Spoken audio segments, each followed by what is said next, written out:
Mrs. Evans. I know it's been a little while, but you know what? I spoke to some people in the playground who were subscribing, and I promised that this week I would release some more video. So, here we go, remembering we were about to open the letter.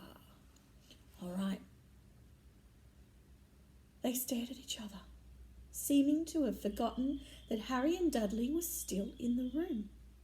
Dudley wasn't used to being ignored. He gave his father a sharp tap on the head with his smelting stick. "I want to read that letter," he said loudly. "I want to read it," said Harry furiously. "Is it mine?"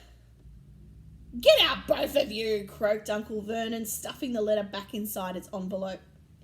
Harry didn't want to move. "I want my letter," he shouted. "Let me see it," demanded Dudley.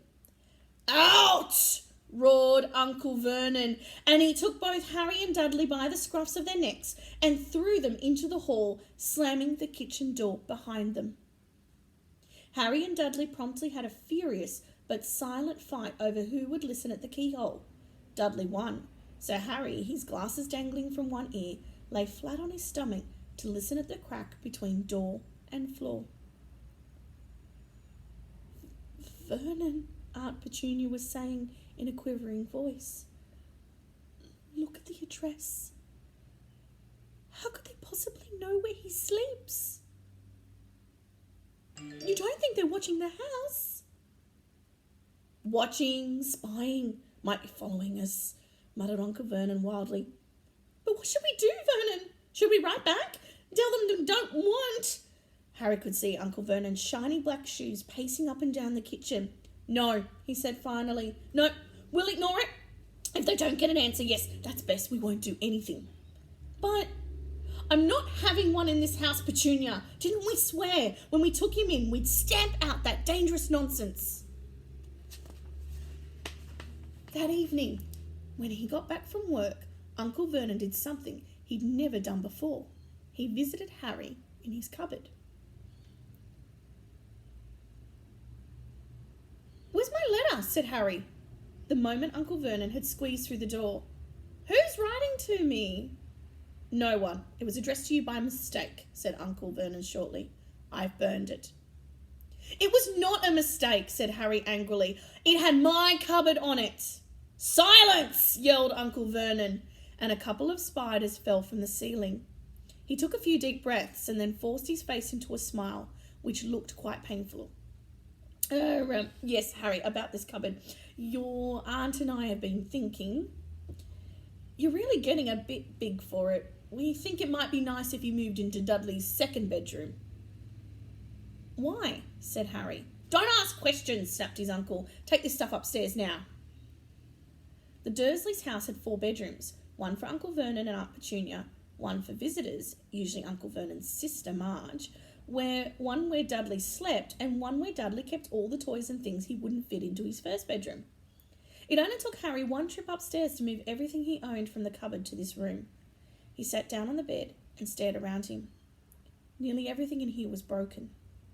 The month-old Cinecamera was lying on top of a small working tank Dudley had once driven over next door's dog.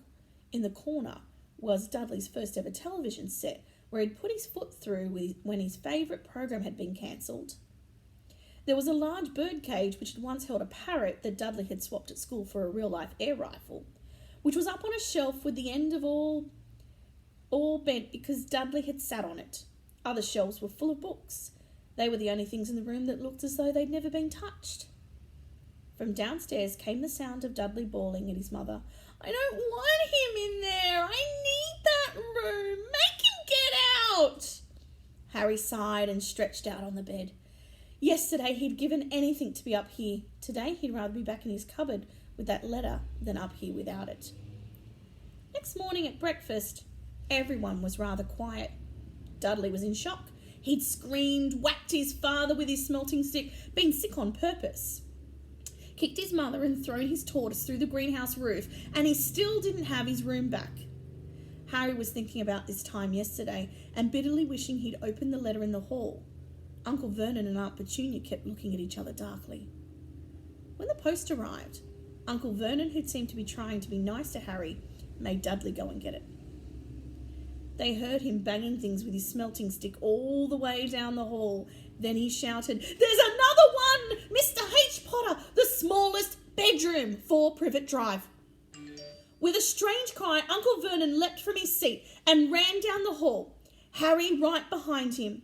Uncle Vernon had to wrestle Dudley to the ground to get the letter from his seat and ran, which was made difficult by the fact that Harry had grabbed Uncle Vernon around the neck from behind. After a minute of confused fighting, in which everyone got hit a lot by the smelting stick, Uncle Vernon straightened up, gasping for breath, with Harry's letter clutched in his hand. "Go to your cupboard, I mean bedroom," he wheezed at Harry. "Dudley, just go." Harry walked round his new bedroom. Someone knew he had moved out of his cupboard, and they seemed to know he hadn't received his first letter. Surely this meant they'd try again, and this time he'd make sure they didn't fail. He'd have a plan. Dun, dun, dun. Stay tuned for the next episode. Bye.